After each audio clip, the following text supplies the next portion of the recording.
Client and server roles in a network. Any device that is connected and communicates directly is considered a host. Hosts can send and receive data over the network.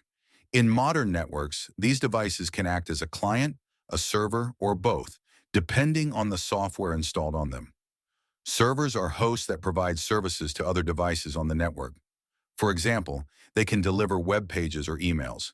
Each type of service, like a website or email, needs its own software to work. When you visit a website, for instance, you're getting the information from a server somewhere on the internet.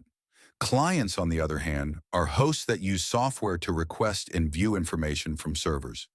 Web browsers like Google Chrome, Safari, or Firefox are examples of client software that allows users to access web pages stored on servers. Email server, a server running software that manages email.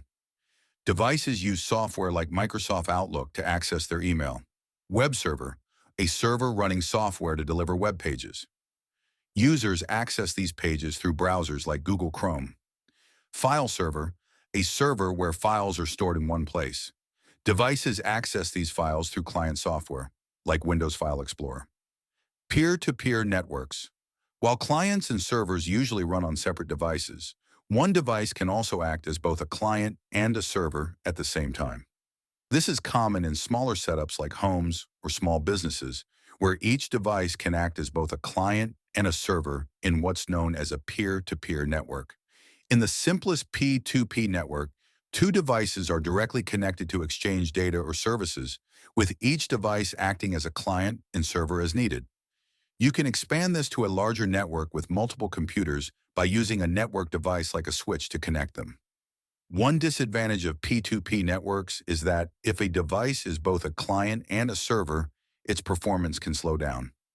In larger businesses, having dedicated servers is often necessary to handle heavy traffic and many service requests.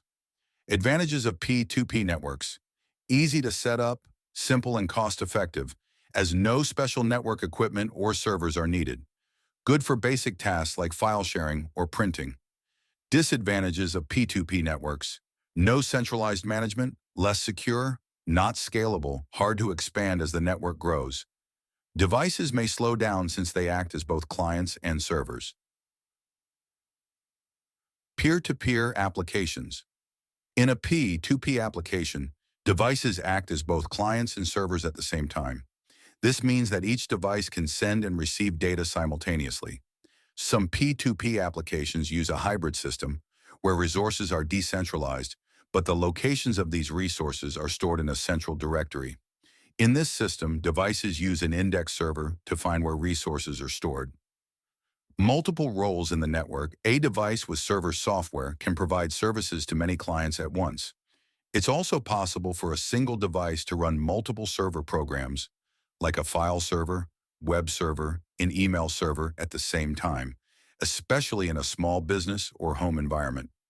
Similarly, a single device can also run multiple client programs. For example, a user might be checking their email, browsing the web, and listening to internet radio at the same time, each requiring a different client program to connect to different servers.